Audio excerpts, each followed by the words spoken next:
बिस्मिल्लाहिर्रहमानिर्रहीम। मैं मोहम्मद नईम और आप देख रहे हैं ज़फ़र सिक्योरिटीज़ प्राइवेट लिमिटेड को।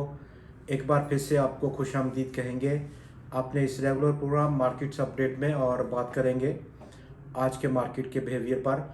आज जहां पर हमारी जो तवक्कुआत थी कल बिल्कुल लगभग वैसा ही मार्केट का बिहेवियर देखा गया। लोअर साइड पर आज हमने देखा 100 इंडेक्स में नया लो, और आज ही के दिन एक नया हाई भी पोस्ट किया उसने। कल का जो हाई था उसको ब्रेकआउट किया, और इसी स्ना पर 100 इंडेक्स में 187 पॉइंट्स का इजाफा भी देखा गया। अगरचे कि आज 191 कंपनीज के शेयर्स में कमी वाक़या हुई है।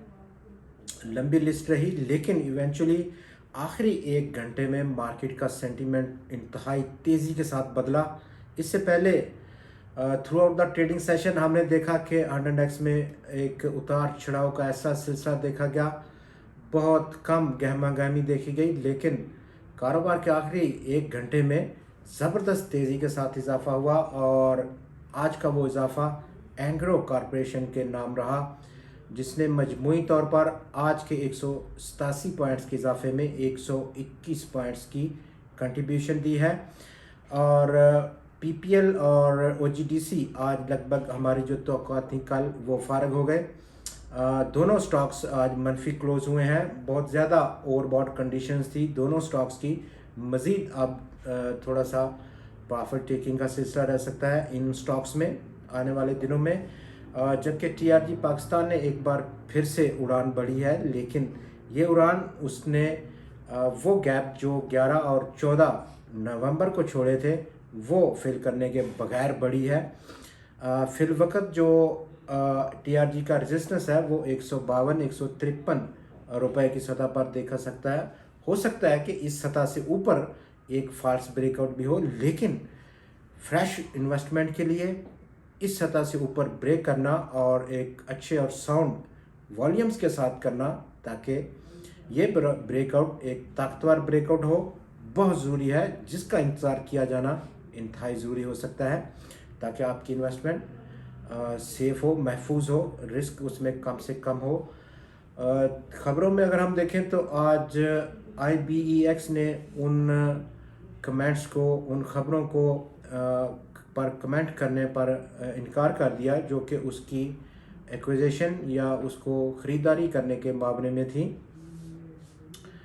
साजगार इंजीनियरिंग ने लॉन्च करने की तैयारी में है 17 नवंबर को एक इलेक्ट्रिक व्हीकल, और इसी बिना पर आज स्टॉक में बहुत ज़बरदस्त इजाफा देखा गया। JS बैंक अब बैंक इस्लामी को एक्वायर करेगा। 51% या 51% से ज़्यादा के शेयर्स फिलवक्त स्टॉक बैंक लगभग 8% शेयर्स ऑलरेडी ख़रीदे हुए हैं बैंक इस्लामी के। दूसरे नंबर पर ग्लोबली अगर हम देखें तो यूके इन्फ्लेशन लगभग 41 साल की बुलंद तरीन सतह को पहुंच गया। 11.1% का रेट रहा इन्फ्लेशन का अक्टूबर के लिए, जहां पर दूसरी तरफ अमेरिका और कुछ एशियन इकॉनमी में इन्फ्लेशन के फिगर कम हो रहे हैं, और अभी फिल वक्त मज़ीद 1 से 2 माह इंतज़ार करना पड़ सकता है यूके को एक पीक लेवल का इन्फ्लेशन रेट के लिए। अब यहाँ पर मार्केट आज 187 पॉइंट्स का इजाफा देखा गया है, और लोअर साइड पर बात करें तो मार्केट एक अच्छा सपोर्ट रखे हुए है 42,690 पॉइंट्स की सतह। वॉल्यूम्स में अगरचे कि इतना कोई रद्दोबदल आज नहीं देखा गया, कल के मुकाबले में लगभग फ्लैटिश किस्म की मार्केट पार्टिसिपेशन देखी गई। अपर साइड पर बात करें तो 100 इंडेक्स में जो रेजिस्टेंस रहेगी इस वक्त वो लगभग 43,800 पॉइंट्स की सतह पर मौजूद है। कल फिर आपसे मुलाकात होगी मज़ीद ख़बरों और तज़ियात के साथ। आप देखते रहिए ज़फ़र सिक्योरिटीज़ को। खुदा हाफ़िज़।